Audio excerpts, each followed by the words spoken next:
Turn it directly to 10. Put it in 05. Okay. Okay, so. Do what? Gavin. Gavin. You choke. Someone else is in line if that's what you're saying is What registered. is it? No, I need a charger. Charger. Sweet tar rope. If there's no one already out, then there's no more. Y'all can't catch. Actually, what about this? Oh, I can't see What kind it. of charger do you use? That. I can't see it. I have that on. Okay. So, guys, I need to know what traits make someone a good friend, or why are you with the friends you have? Any? Humor. Okay, so if they're funny, that makes you want to be friends with them. If they're loyal, right? And loyalty kind of goes with trustworthy too, right? Can you count on them? Boys in the back, what makes someone a good friend? What makes someone a good friend, Jeffrey? You don't know, Trey? When they can offer free car rides. Okay, when you get something in return, right? If I can count on them to give me a free car ride, bonus. Yup. Free food. Okay, again, getting stuff in return. If they give me free food, you best believe we're gonna be on better terms. That's awesome. I got a card. Anyone from this front end? What makes someone a good friend? Or what traits do good friends have? I feel like when you're down, they make you smile. Okay, so when you're down, and when you're upset, they know how to make you feel better. That's a really good one. Last one. Money for free food. Okay, which we already talked about. Thank you. So if you get something in return from them, right? Okay, on the flip side of that, what makes someone you don't want to be friends with them? Like, what are those traits like? Okay, so fake. And again, another word for fake, right? They're not genuine. You can't rely on them. Okay, if they're rude, they're mean to you. Daniel? They abuse you. That's a big one. Yeah, I'd say if you're getting abused, they are not a good friend, right? If they're treating you wrong. Okay, guys, hey, fill it in. So, instead of that, Three. I'm not friendly anymore. 2, 1. I need you guys to focus today because if we get through with our activity, most classes have had time at the end to just chill and relax, and I want to get there. But I need y'all to focus with me. Okay, what is a red flag? What is a red flag? Where if a person had this quality, you just absolutely could not be friends with them. Okay, if someone's manipulative, all right, that's a good one. If you're manipulative, you can't do it. He's being my friend. They don't like Dr. Okay, hey, so she said, guys, I still got side conversations. She said, like, if they're self-centered and all they can think about the situation is themselves, that's a red flag. It's not a good friend. There you go, boy. There's only so much I can do. You don't need your computer today, so you're good. I'm gonna need that fast. And you can't trust But you know, don't need it. Okay, so if you can't trust their friends, right? You don't know what her friends are going to go say to her behind your back, all that. That makes it hard. Let's get one more response. Red flag, if they have it, I can't be friends with them. They're a loser. Okay, but that's too vague, right? I need something better. Okay, so for her, if they don't like Dr. Pepper, then we might as well have nothing in common. You can't be friends. Hey, Dr. Pepper. Okay, well that's why I'm not. If they don't have good music I can taste. tell. Okay, guys, so why am I talking about this? I'm about to tell you. So what I'm getting at here is in order to be a good friend, you have to have something that unifies you in some way, or unites you, right? If I am with someone and literally everything about us is different, we're probably not going to get along that great. We can be cordial, we can be respectful, but that's not going to be my best to do. Whereas even with my best friends, we can have stuff that's different between us, but there's got to be something that we can connect on, talk about, right? The energy just kind of has to be there. But sometimes ours connect. They do. And that's what I'm saying. And in all relationships, you usually will find that there's some give and there's some take. There's something that this person has that I don't have, and that's why the relationship works. But even then, like, okay, when y'all grow up and you're getting ready to get married, you gotta find your lifelong partner. Usually they're gonna be different than you in many ways, and that's what can make the relationship better, because you gotta sharpen each other. But there's no way I'm gonna marry a dude if we don't have anything in common, right? That's what I'm getting at. There's gotta be something that at the end of the day, we can talk about, we can have meet on similar terms, you know what I'm saying? There's gotta be something. Is it to, yeah, just make sure you sign out. Okay. So that's what I'm getting at. Whereas the opposite is, right, if someone is rude to me, if we don't connect, the energy's not there, I can't trust them, we're not going to be in an alliance. That make sense? Okay, all I'm getting at with this is we're using this concept today, but with countries. That's all it is. So with other countries, whenever other countries want to be in organizations and alliances with others, they have to have something that unifies them. And so we're looking at those forces today. What forces unify a country with another country? What makes them want to stay together? Kind of makes sense. Yeah. Sweet. So let's look at what we're doing. Okay. Leave up.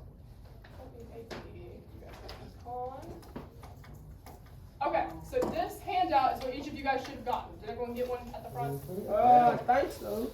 Okay. The first word I want to talk about is this one right here. Supranational. Does anyone have a guess as to what that means? Supranational. Around the world. Around the world, you're onto it. That's close. It has to do with that. Around the country. Okay, I heard the word countries, right? The word nationals in there, so that has to do with it. So we know it has to do with countries. States, okay? United. Hmm? Like United. They're united, okay, so that has to do with it. Question. So does anyone know what the word supersede means? No. Something supersedes. Okay, let's put it in context. If I say, I really want to buy this thing, but the price is superseding my budget, what does that mean? Over It's going over it. So if something supersedes, it goes over, right? Yeah. Okay, guys. All national means is that it supersedes at the national level. So what that means, for example, is we live in the United States of America. Who is the head of our government? The president. The president. Okay. The president is our leader at the national level. Now hold up. If there's someone that the president has to answer to, that now becomes supranational. Okay? It goes outside of just your individual country, and now we're involved in other countries. Does that kind of make sense? Yeah. So all I need you guys to get with this, and it says it right here, when multiple states come together to achieve common goals. So basically, these are organizations where it's not within a country, it's between a bunch of different countries. And for whatever reasons that we're going to talk about, they came together and they have their own governing body. So whatever that government says, right, goes to all of those individual nations. You cool on that? Mm-hmm. All right, what does supranational mean? We're Over not- multiple nations. That'll work. Whenever they come Did you together. ask? When multiple nations come together for one organization, right? Organization, multiple countries. Okay, so now there's two main vocabulary I need you to get today. Supranational is one of them. This is the other one. Centripetal force. It's on your paper. Circle it, highlight it, whatever you want to do. A centripetal force. Okay, can anyone take a guess at what centripetal means? It kind of says it on there. Let's use context clues. Center. Center, right? It has that root. C-E-N-T-R. Center. What other word has that root in it? What other words sound like center? Central. That's kind of the word I'm looking for. Okay?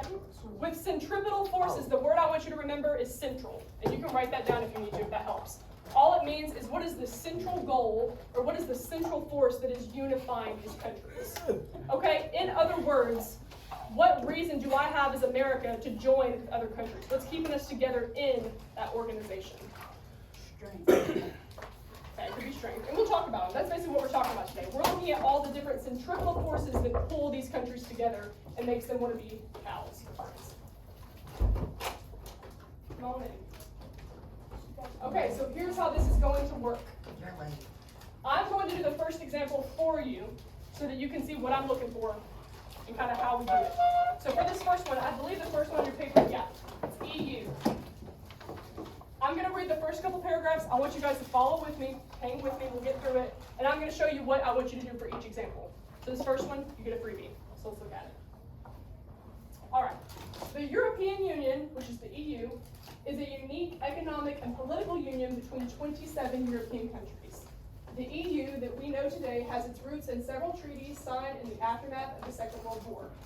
The first step was to foster economic cooperation based on the idea that countries that trade with one another become economically interdependent and so are more likely to avoid conflict. The result was the European Economic Community. It was created in 1958 with the initial aim of increasing economic cooperation between these countries. Okay, so let's break that down. Who has heard of the EU before? Anyone heard of that? Couple, EU. All right, what countries are in the EU? Or what does that first sentence say? Europe. It's European countries. How many? 27. You got six. So six, it started out, so before it was the EU, we started out at this thing, it was called the EEC, which we'll talk about in a second. At the beginning, there was just 6. Belgium, Germany, France, Italy, Luxembourg, and the Netherlands. But eventually, we drew in more, so the EU now has 27 European countries that are all part of this one union. Okay? So the first thing I want you guys to do on this is I want you to circle the countries that are involved. In that case, you can just circle 27 European countries. Let me find my pencil real quick. Okay, that's the reason for why is it supranational? Well, because there's multiple nations, so that's what I'm circling. You can also, if you want to, you can circle Belgium, Germany, all those down there. Those were the initial starters. But now it's pretty much most of Europe. Okay, now we got to figure out why. What is pulling these nations together? It kind of mentioned it, but let's talk about it a little bit more.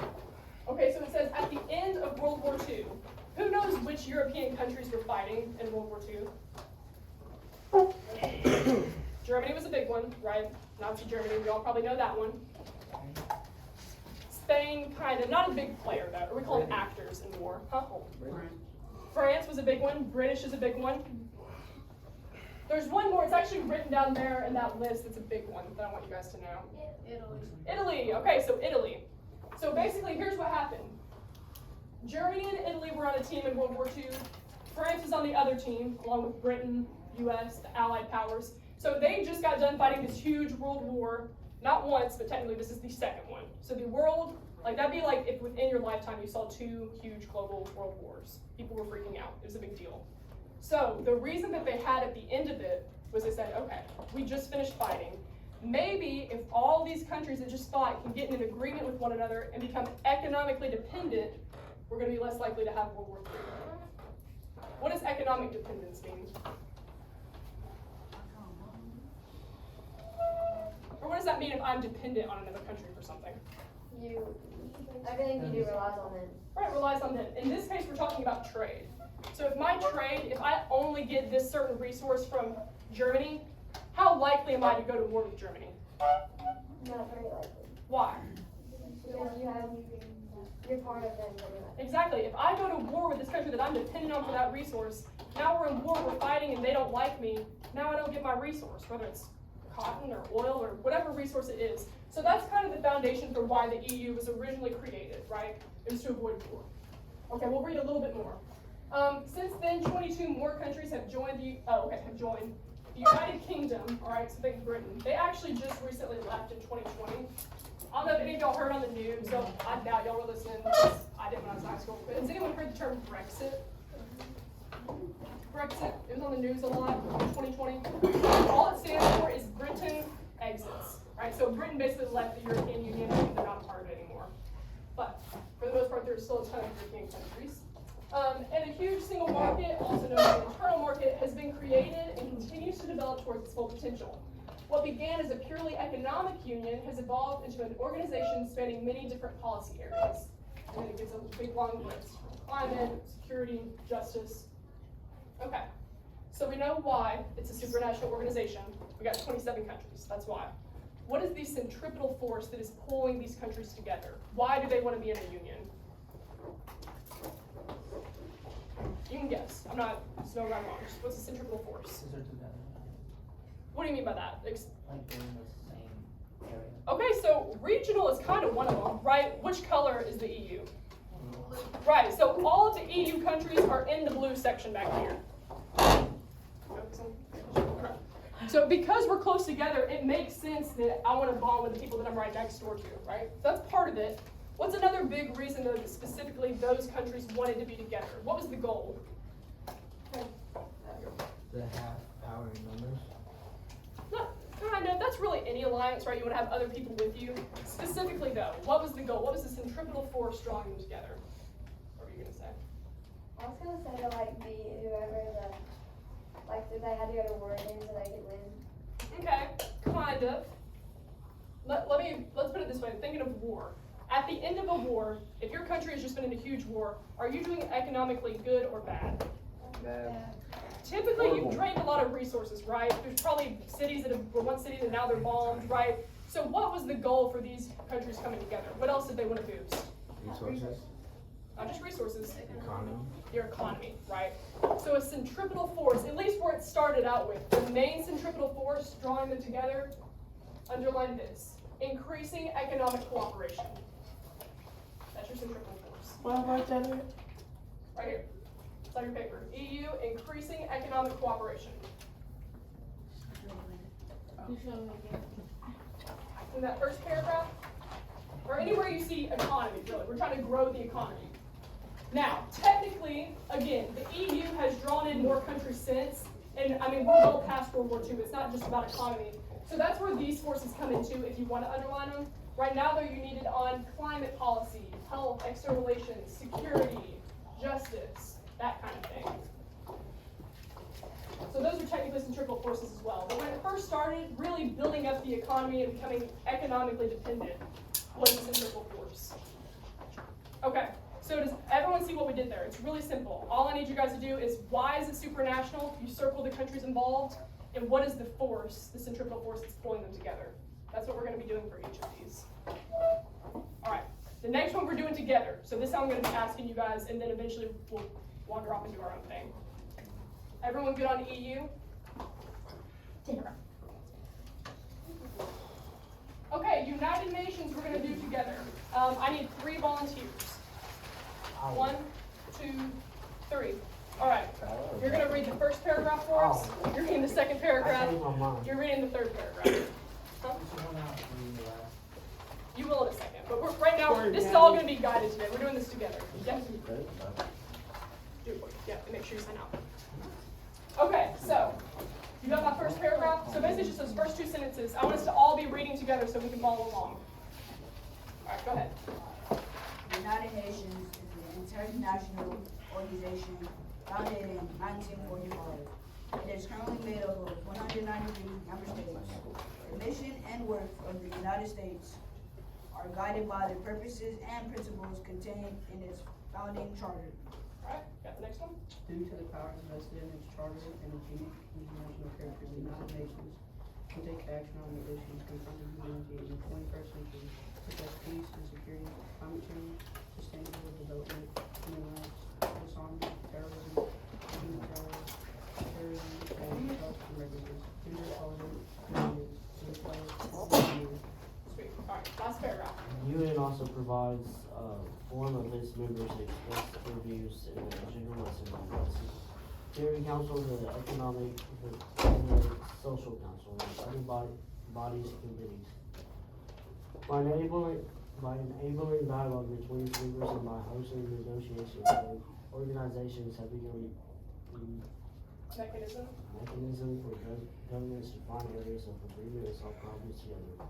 The main body people focus on the Security Councils, where Russia, France, China, the United States of America, and the United Kingdom have permanent seats, and others rotate every 2 years. This group decides where peacekeepers go in violent situations.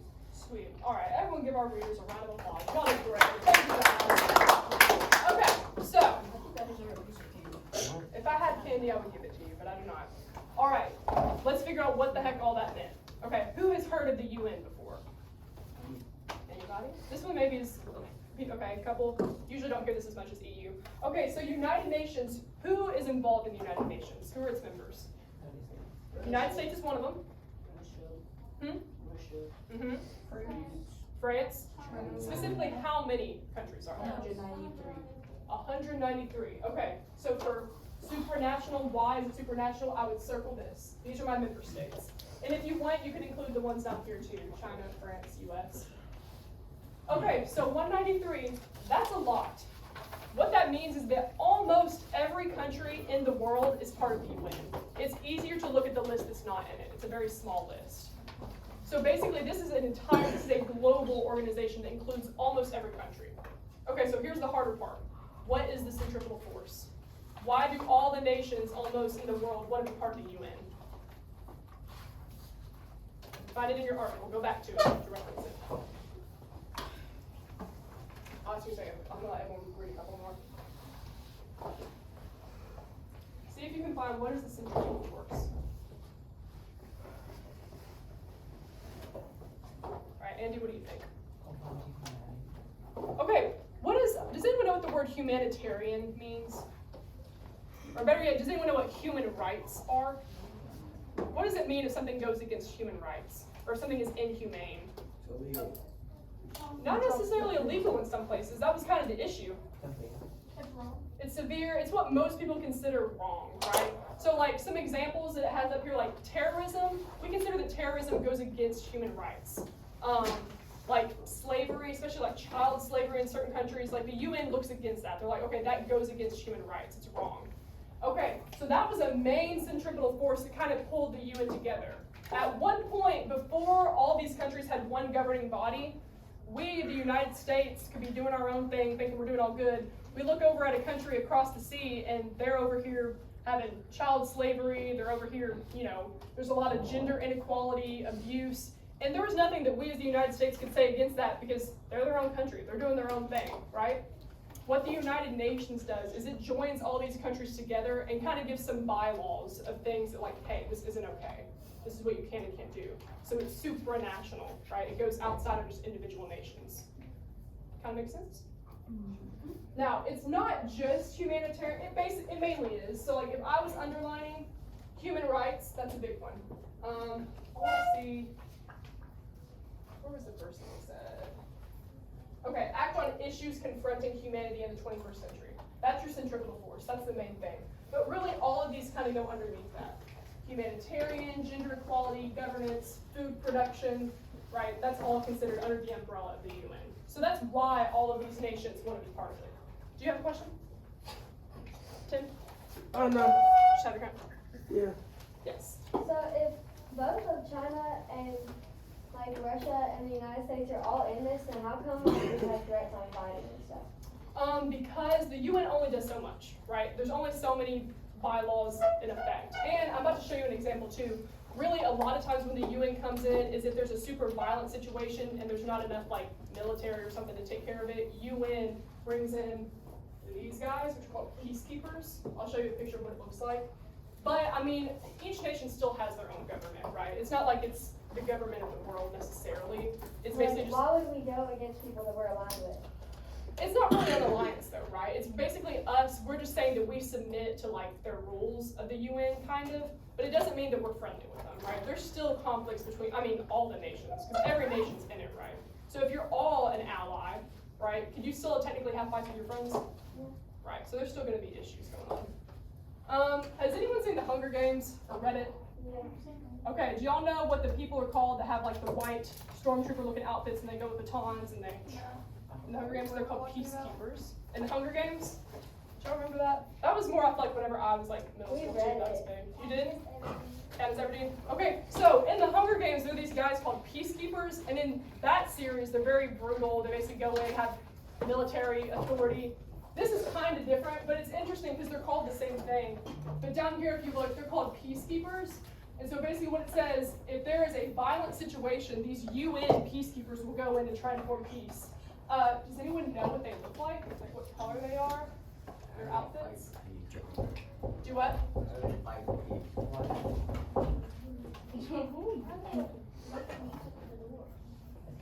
All right. Oh, there we go. Wait, I got little blue hats. That is what a UN peacekeeper looks like. So kind of like military, only like these guys, this is not US military. They're under the UN. That makes sense? So there, if you ever see those blue helmets, now you know what it is. Peacekeeper. Are those white bands? No, they're not bad. It's basically like if there's a super violent situation, it's just to go and make peace, right? Fun. Yes. What do you mean by violent? It depends. It usually has to be so bad that like, for example, if the United States, if something's so bad that we need people to go make peace, we have police officers, we have military. So it either needs to be a location that doesn't have those resources, or it's just so intense that we literally need an outside force to come in and take control of it. Like let's say, and this is all hypothetical, not that this has happened, but let's say like the US military and Chinese military just go at it one day for whatever reason. That's unlikely to be in that situation. You would almost need an outside force to come in and make peace. Because the US are going to keep fighting for the US, Chinese are going to keep fighting for the Chinese. So it's just like an outside force to come in and mediate. Does that kind of make sense? Okay. All right, now here's what I need you guys to do. Is this the next one? Okay, good. We did UN. Perfect. Okay. You four are going to be a group. You four are a group. That's tree. 3, 3. 4, 4. 4, 4. Okay. Get with your little quad. Okay. Whoever is the tallest person in your quad, raise your Come hand. on, bro. Me. I I'm 6'5". Or you're just gonna volunteer. Okay, you may be careful who you put because whoever is the tallest, they are just reading the intro to your group and going through each of these steps. Yeah, you're the tallest. I'm the shortest. I'm 5'1". I'll read it. I'm a peacekeeper. Oh, right now? I don't know what we're doing. I don't even know why these monkeys are standing up. Okay, guys, everybody sit back down. If who's too tall is too much of a controversy, just pick someone. Theoretically, though, make it the tallest person. Hey, is everyone listening? I need someone to read that intro paragraph about the Asian countries. You're going to read it to your group so you're on the same page. And then I want y'all to work through as a team, find why is it supranational, national, basically meaning what are the countries involved, circle them together. And then I need you guys to find me a centripetal force that unites them.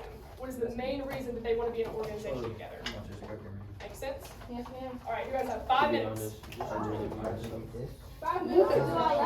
This is a short I section. can read it then. Where do I read it? I'm gonna read it. All you're doing is just I do know how to read it. Chill out. Oh, then I can't read. I didn't even pass the 3rd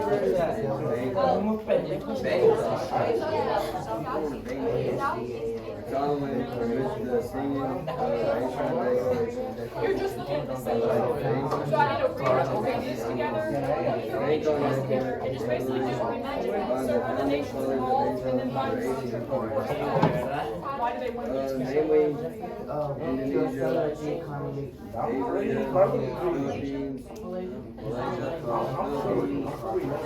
Okay, well, if no one's going to read it, then you just have to promise you're each going to read them separately, and then talk about the forces and certain countries. I just want, all this is, I just want to talk about it together. I don't want to send you off on your own yet.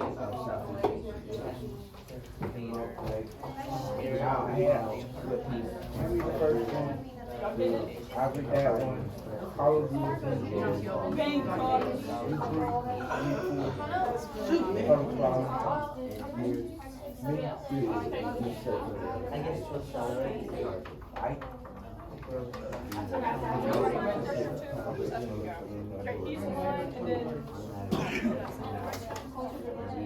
he's the one, and then you're out. Do you remember who's in the restroom before you? Maddie.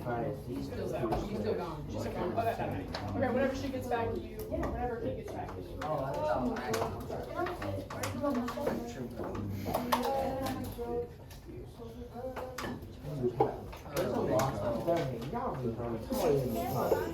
that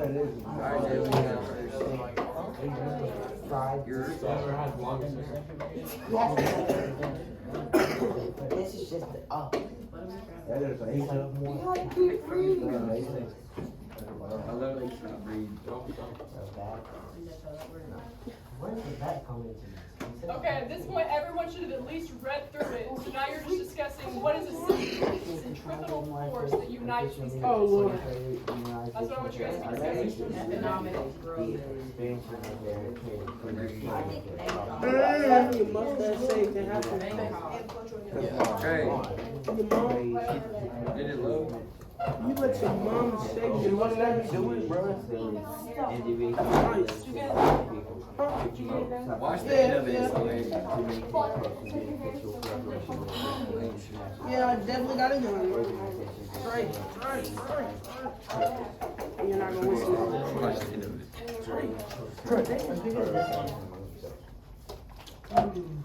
Thank you. Check this out. Oh, no. Y'all got something over here? Yeah, we got it. Just talked about that. She said make it. Yeah, we do. Is everyone done? Looks like everyone's kind of wrapping up. Yeah, we're done. Okay, let's talk about it.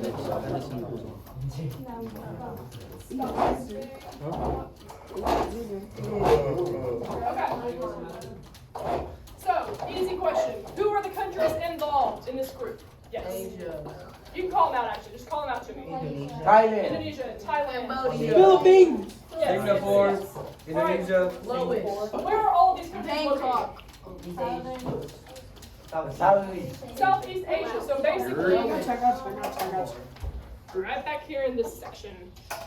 Bangkok. It's that lower, sorry if my hair got on you. It's that lower Eastern Asian That's too section much of the stuff. world. I'm done. Okay. So, wherever you see those countries, so basically right up here, I would just circle these. That way you know. You can even circle these Southeast Asian nations. That kind of gives it away. So that's why it's supranational, right? It's not just one country involved. Landon? You come out, man. We're about to run out of time, actually. I don't know what you're doing. We may only have time for him to go, and that might be it. You actually put your break. Okay, here's the bigger question. First of all, we already know one thing that these countries have in common. What is it? They live in Asia. They're in Asia, right? Similar to how EU, we said it's all blue. It makes sense for these countries to be together because they're all next to each other. So they kind of, it's like, okay, if we're right here, let's support, let's help one another. So that's kind of in and of itself sort of a force. It's just regionally, they're next to each other. So you can make note of that if you want. What's another reason, though, from the article? I know it gave a ton. I think it gave like 7 things that this group wants to do. What's a major thing that unites them? Economic growth. That's it. That's all it is. Economic growth. That's what it says. Okay. Now that's part of it. Really, it's mainly this I do indeed agree. part of it. This is your main sentence right here. To accelerate economic growth, social progress, and cultural development, again, there's that word, in the region, right? It's just to help the betterment of Southeast Asia. If we're aligned with each other, if we have this organization, then we can do better with our economy. We can be on the same page with social progress. Kind of makes sense? Yeah. Okay, who had that? Did anyone get that right? The four students group? What happened? Wait. I got it right. Oh, you got it right? What did y'all have? What'd you say? For the centripetal force, what did you guys put? To accelerate economic growth, social progress, and cultural development. There you go. Are y'all kind of getting the hang of it? Do y'all see what a centripetal force is? It's just why are we together? That's all it is. Okay, so here's what you're doing next. For this one, you guys are each going to be little individuals on your own. I want you to read it by yourself. Read it silently. You're doing the same thing. We're circling and underlining. If you have a question after you read, ask your partner before you ask me. Okay? But read silently, individually. I'll give you about 5 minutes again, and then we'll go over it. Just this one, just for NATO. You're only doing NATO right now.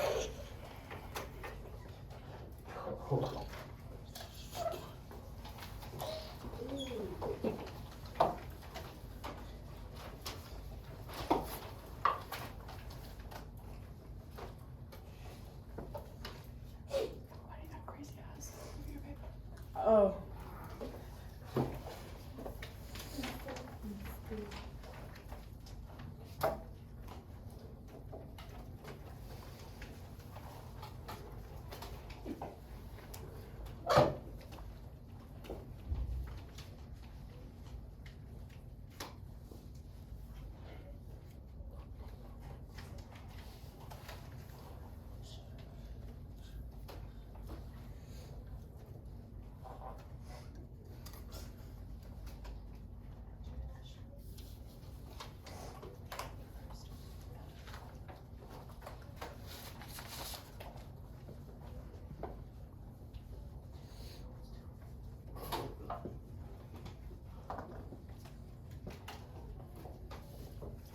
I am.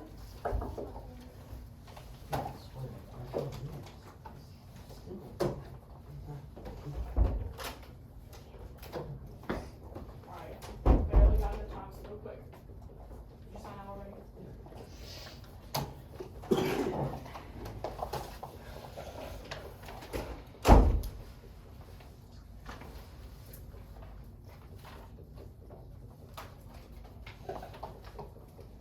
Okay, let's talk about this one together. I think most of you guys have probably read. Alright, who is a part of NATO? United States is in it? Yes, Andy? Southern Europe is in it, okay. Who else? Middle East, so there's some Middle Eastern countries. Basically, guys, this graphic gives it away to you. It's not going to list out every single country, but if you can put a star by this, anywhere it's shaded blue, that is a part of NATO. Okay? It's not in yours, but it should be darker, right? If it's darker, then that's NATO. That's what it's showing, the highlighted region. Okay, so let's talk about what this is. It talked about the Warsaw Pact up here. Did you guys read that? Okay, quick little history lesson. Not going to take long. Okay. Technically during the Cold War. Cold War is after World War II. You'll learn about that more in U.S. and World probably. But all that was is is that meant that it was these eastern countries of the world, mainly, if y'all heard of the USSR, Soviet Union, Russia was Soviet Union. They were communist, and a lot of the areas surrounding them were communist. They were against the West, which is what we consider, right, Southern Europe, North America, who were capitalist, free market, democracy type thing, okay? So, in the Cold War, it was kind of this constant tension between communists in the East and the West, which is what we call the free world, okay? It was called the Cold War because there wasn't a lot of actual fighting at first, it was just tension. But what the United States, as well as other Western countries, were afraid of is that they were scared that communism was going to spread. They didn't want it to spread to other countries because that was against democracy. So the Warsaw Pact, this is technically the pact that those Eastern communist countries made. They basically formed this alliance, right? So you got countries in the North Atlantic that see that happening and they're like, oh, heck no. If the East is alliancing themselves, then we need to have a strong alliance too and make sure that we're prepared. That kind of makes sense? Yeah. So that's kind of what this goes down to. And it says after World War II, which again, that's Cold War period. So, question. What is the main centripetal force that is pulling them together? I'm going to let someone else answer, but keep that top of your head. What was the question? What's the centripetal force? Why do these countries of all want to be united? What's the force drawing them together that unites them?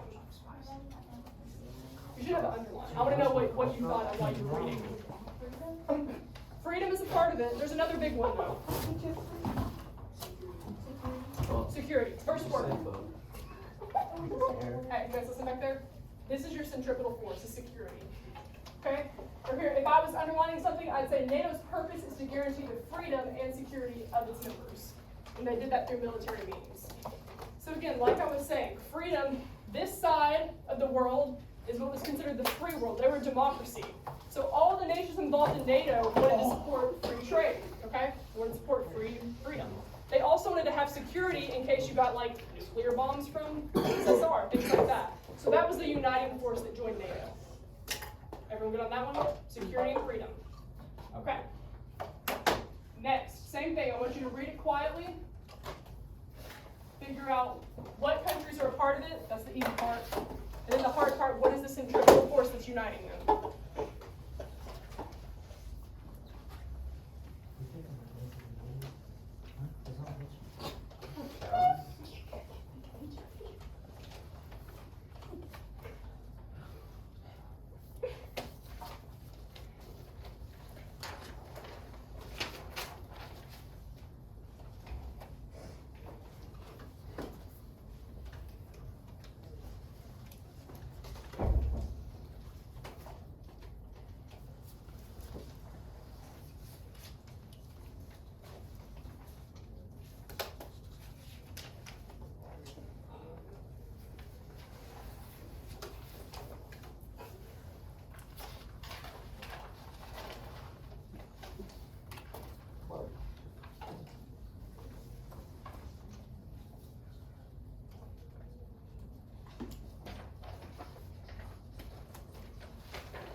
Alright, I want someone from this side of the room.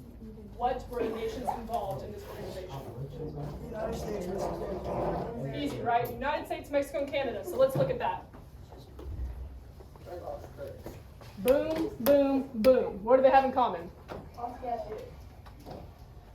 yellow. North America, it's yellow, right? So basically this is just all the yellow countries are in this group, formerly known as NAFTA, right? Okay, so, yeah. Is that old school Canada? Mm-hmm. Yeah, this is all part of it. So, well, no, that's a different country up there. So technically that isn't, but this is Canada right here. This, of course, is Alaska, so it's technically connected to the United States.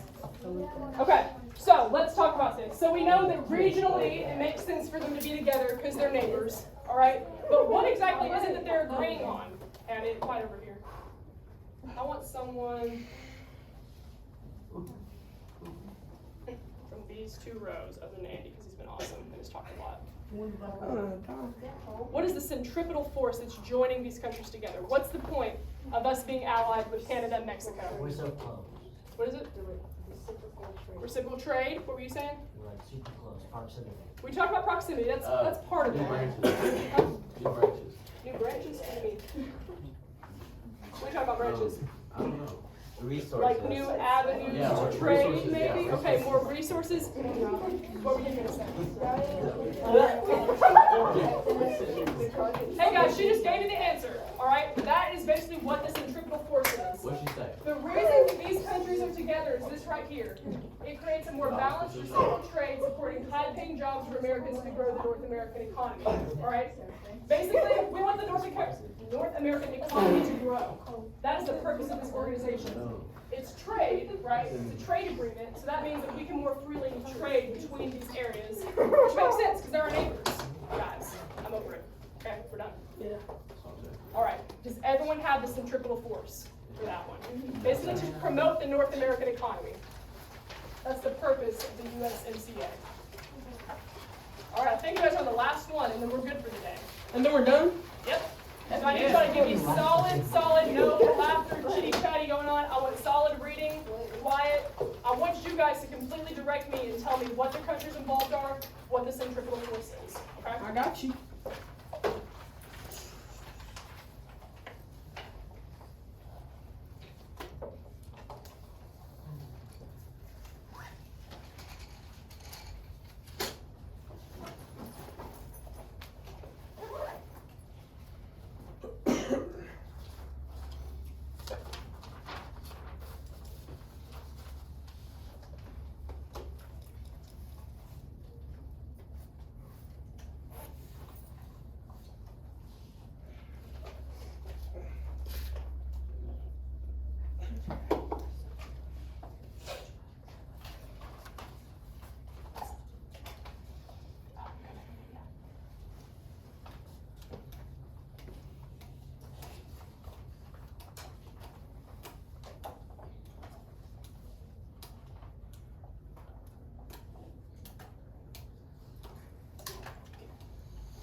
Okay. What countries are involved in You guys can just call them out. Iran. Okay, Iran, what else? Venezuela. Kuwait. Venezuela, Kuwait. Kuwait. Good. Okay, so to help us Iran. this sentence right here, right in circle. We got Iran, Iraq, Kuwait, Saudi Arabia, and Venezuela. That's technically what it's called, it's Iran. If you meet, like, I had a lot of friends who were Iranian, they got mad at me if I said Iran. So I just got used to saying Okay, so what do those countries kind of have in common? Where are they located? Near each other. Some of them, not all of them. They're small. They're small. They're all oil. They're all oil and petroleum. So from this section, what is the centripetal force uniting them? They're trying to. Of what? Venezuela. Petroleum. That's the key right there. She got it. Guys, this is the centripetal force. To unify petroleum policies. What is petroleum? Petroleum jelly. It's how we get our gas. It's oil, right? So what I was getting at is what all these nations have in common. Right? This is the Middle East, right? That's Africa, South America. Those are big petroleum producers. Okay, guys, I got a follow-up question. Why is it beneficial for these countries to get together? Why do they need their prices to be regulated and on the same page? So they don't go to war. Do you know what it's for? Okay, maybe. They can afford it. Trying to get more money. That's a good one. Keep it with you. You need it tomorrow. Keep it with you. Mr. Watts gonna be here tomorrow? He will. He should be. I'm hoping. Should be, right. Okay. Does everyone feel confident as far as what supranational organization is? Yeah. Okay. Thank you guys. You guys can just chill. What if I feel like I'm a loser? Can I put in that thing up there? You can, but just make sure, if he doesn't ask for tomorrow, get it back anyways. It's mainly for your notes, but I don't know if it's gonna take much. It's for our field, not RD.